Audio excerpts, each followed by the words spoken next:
கிறிஸ்துவுக்குள் மிகவும் பிரியமானவர்களே, இயேசு கிறிஸ்துவின் நாமத்தில் உங்கள் யாவரையும் அன்போடு கூட நான் வாழ்த்துகிறேன். இந்த நாளிலும் தேவன் நம்மோடு கூட இடைப்படுகின்ற ஒரு வார்த்தை, தேவனுடைய ஆவியானவர் என்னை உண்டாக்கினார், சர்வ வல்லவருடைய சுவாசம் எனக்கு உயிர் கொடுத்தது. இந்த வார்த்தை மூலம் தேவன் இன்றைக்கு நம் ஒவ்வொருவரோடும் கூட இடைப்பட விரும்புகிறார். நமக்கு நல்லா தெரியும், மனுஷனை அவர் எவ்வளவு அழகாய் படைத்தார் என்பதை நம்ம ஆதியாகமம் 2:7 நம்ம பார்த்திருக்கிறோம். தேவனாகிய கர்த்தர் மனுஷனை பூமியின் மண்ணினாலே உருவாக்கி ஜீவ சுவாசத்தை அவன் நாசியிலே ஊதினார், மனுஷன் ஜீவாத்துமாவானான். அப்போ இன்றைக்கு அவர் நம்மை ஒருவரையும் இன்டிமேட்டா நம்மளை பார்த்து பார்த்து உருவாக்கி இருக்கிறார். ஒருவேளை நம்ம வேதத்துல ஆதாம உருவாக்கின ஸ்டோரியை மட்டும்தான் நம்ம பார்த்திருக்கிறோம். ஆனா நம்ம ஒவ்வொருவரையும் அவர் பார்த்து பார்த்து உருவாக்கி இருக்கிறார் அப்படிங்கிறத சங்கீதம் 139:14 நம்ம அதை வாசிக்கும் போது நம்ம அறிந்து கொள்ளலாம். நான் பிரமிக்கத்தக்க அதிசயமாய் உண்டாக்கப்பட்டபடியால் உம்மை துதிப்பேன், உமது கிரியைகள் அதிசயமானவைகள், அது என் ஆத்துமாவுக்கு நன்றாய் தெரியும். எவ்வளவு தூரம் தாவீது தன்னை தேவன் எவ்வளவு அழகாய் உண்டாக்கி இருக்கிறார், எவ்வளவு அழகாய் படைத்திருக்கிறார், நான் எவ்வளவு பிரமிக்கத்தக்க அதிசயமாய் நான் உண்டாக்கப்பட்டிருக்கிறேன், நான் உருவாக்கப்பட்டிருக்கிறேன், சிருஷ்டிகர் என்னை சிருஷ்டித்திருக்கிறார் அப்படிங்கிறத அவர் தன்னை வைத்து அவர் அங்கே சொல்லுகிறதை பார்க்கிறோம். அப்ப இன்றைக்கு எத்தனை பேர் உங்களை நீங்க அப்படி பார்க்கிறீங்க? உங்களை அவர் அழகாய் அவர் படைத்திருக்கிறார், உங்க மேல அவர் கண்ணோக்கமாய் இருக்கிறார், உங்களை பார்த்து பார்த்து அவர் உங்களை உருவாக்கி இருக்கிறாரா? அவருடைய சுவாசத்தை இன்றைக்கு உங்களுக்குள் ஊதினபடியினாலதான் நீங்க எப்படி இருக்கிறீங்க? ஜீவனோட இருக்கிறீங்க. அப்போ இவ்வளவு தூரம் இன்டிமேட்டா தன்னுடைய சாயலின்படி தனது ரூபத்தின்படி படைத்த உங்கள் மேல அவர் எவ்வளவு தூரம் கரிசனையா இருப்பார் அப்படிங்கிறத நீங்க விசுவாசிக்கணும். நம்ம எசேக்கியேல் 37:4-5-6 நம்ம பார்க்கும்போது, அப்பொழுது அவர், நீ இந்த எலும்புகளை குறித்து தீர்க்க தரிசனம் உரைத்து அவைகளை பார்த்து சொல்ல வேண்டியது என்னவென்றால், உலர்ந்த எலும்புகளே, கர்த்தருடைய வார்த்தையை கேளுங்கள். கர்த்தராகிய ஆண்டவர் இந்த எலும்புகளை நோக்கி, இதோ நான் உங்களுக்குள் ஆவியை பிரவேசிக்க பண்ணுவேன், அப்பொழுது உயிர் அடைவீர்கள். நான் உங்கள் மேல் நரம்புகளை சேர்த்து உங்கள் மேல் மாம்சத்தை உண்டாக்கி உங்களை தோலினால் மூடி உங்களில் ஆவியை கட்டளையிடுவேன். அப்பொழுது நீங்கள் உயிரடைந்து நான் கர்த்தர் என்று அறிந்து கொள்வீர்கள் என்று உரைக்கிறார் என்று சொல் என்றார். இந்த இடத்துல எசேக்கியேல்ட்ட அங்க தேவன் சொல்லுகிற ஒரு காரியம், அந்த உலர்ந்த எலும்புகள் நிறைந்த பள்ளத்தாக்குல கொண்டு நிறுத்திட்டு அங்க எசேக்கியேலே அங்கே தீர்க்க தரிசனம் உரைக்க சொல்லுகிறார். என்ன சொல்றாரு?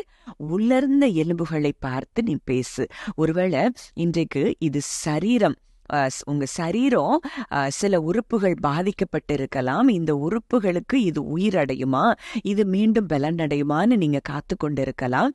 ஒருவேளை இது வேற எந்த சூழ்நிலைகள், உடைக்கப்பட்ட நிலைமையில இந்த காரியம் இது உயிர் பெறுமா, இது புதுப்பிக்கப்படுமா அப்படின்னு சொல்லி நீங்க காத்து கொண்டிருக்கலாம். எந்த காரியமா இருந்தாலும், ஒருவேளை உங்க கர்ப்பம் செத்துப்போன நிலைமையில நீங்க இருக்கலாம், என்னுடைய கர்ப்பத்துக்கு உயிர் கிடைக்குமா அப்படின்னு சொல்லி நீங்க காத்து கொண்டிருக்கலாம். ஆனால் இன்றைக்கு பிரத்யட்சமாக ஆவியானவர் அப்படிப்பட்ட ஒவ்வொரு உலர்ந்து போய் கிடக்கிற அந்த காரியங்களை குறித்து இன்றைக்கு பேச விரும்புகிற ஒரு வார்த்தை, அவைகளுக்குள்ளே இன்றைக்கு தன்னுடைய ஆவியை பிரவேசிக்க பண்ணுகிறாராம். எல்லா விதமான உலர்ந்து போய் கிடக்கிற உங்க சரீர பிரகாரமான காரியங்களா இருந்தாலும், உங்க கர்ப்பம் செத்து போன நிலைமையில இருந்தாலும், ஒருவேளை விழுந்து போன, ஒருவேளை உலர்ந்து போய் கிடக்கிற உங்க பினான்சியல் ஸ்ட்ரகிளா காரியமா இருந்தாலும், இன்றைக்கு ஆவியானவர் தன்னுடைய ஆவியை, தேவன் தன்னுடைய ஆவியை இன்றைக்கு அந்த உலர்ந்து போய் கிடக்கிற அந்த காரியங்களுக்குள்ளே அனுப்புகிறாராம். அப்பொழுது உயிரடைவீர்கள். உங்க கர்ப்பம் உயிர்ப்பிக்கப்படுகிறது, உங்கள் சரீரத்தின் அவயவங்கள் உயிர்ப்பிக்கப்படுகிறது. உலர்ந்து போய் கிடக்கிற உங்க வாழ்க்கையின் சூழ்நிலைகள், ஒருவேளை உடைக்கப்பட்ட குடும்பத்தின் நிலைமைகளா இருக்கலாம், அவை ஒவ்வொன்றிற்குள்ளாகவும் கர்த்தர் இன்றைக்கு தம்முடைய ஆவியை அளவில்லாமல் அனுப்பி ஒவ்வொன்றையும் உயிர்ப்பிக்க பண்ணுகிறார். இந்த வார்த்தையை நீங்க விசுவாசித்து, நீங்க உயிர்ப்பிக்க பண்ணுகிறதற்காய் நன்றி செலுத்துகிறேன்னு சொல்லி இதை விசுவாசத்தோடு இந்த காரியத்தை நீங்க நன்றி செலுத்த ஆரம்பிக்கும் போது, இந்த காரியங்கள் உங்க வாழ்க்கையில அது அற்புதமாய் மாறுகிறத நீங்க பார்ப்பீங்க. அடுத்த வசனம் சொல்லுது, அப்பொழுது நீங்கள் உயிரடைந்து, அதாவது நரம்புகள் அதுல என்னெல்லாம் தேவையோ அங்க உயிர் பெறுகிறதற்கு, அது ஒரு மாம்சமாய் தோன்றுகிறதற்கு, அங்க ஒரு உயிரடைந்து அது பெரிய சேனையா எழும்புகிறதற்கு என்னெல்லாம் தேவை அது எல்லாவற்றையும் சேர்த்து அங்க ஆவியை கட்டளையிடுவேன். அப்பொழுது நீங்கள் உயிரடைந்து, நீங்க உயிர் அடையும் போது அவர் கர்த்தர் என்பதை நீங்கள் அறிந்து கொள்வீர்களா? எந்தெந்த காரியங்கள் மரித்து போய் கிடக்கிறதோ அது எல்லாம் இன்றைக்கு உயிர்ப்பிக்கப்படுகிறது என்று சொல்லி ஆவியானவர் வாக்கு கொடுக்கிறார். அந்த காரியங்கள் நடக்கும்போது அவர்தான் கர்த்தர் என்பதை நீங்கள் நிச்சயமாய் அறிந்து கொள்வீர்கள். ஜெபிக்கலாம்.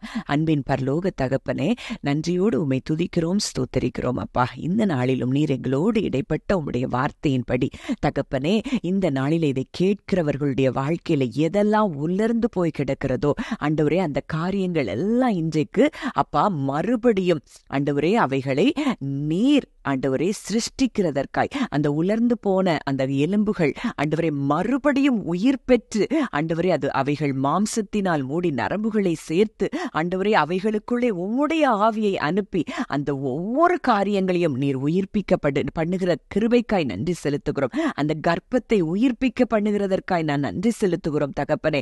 ஆண்டவரே, சரீரத்துல உலர்ந்து போய் கிடக்கிற ஆண்டவரே மரித்து போய் கிடக்கிற அந்த ஆர்கன்ஸ்ல கர்த்தருடைய ஆவியானவர் இப்பொழுதே நீர் கடந்து சென்று ஆண்டவரே அந்த ஒவ்வொரு உறுப்புகளையும் நீர் உயிர்ப்பிக்கிற கிருபைக்காய் நாங்கள் நன்றி செலுத்துகிறோம் தகப்பனே. ஆண்டவரே, உலர்ந்து போய் கிடக்கிற அந்த பைனான்சியல் ஆண்டவரே காரியங்கள்ல என் கர்த்தருடைய ஆவியானவருடைய வல்லமை கடந்து சென்று அங்கே ஒரு உயிர்ப்பிக்கிற காரியம் நடைபெறுகிற கிருபைக்காய் நன்றி செலுத்துகிறோம்.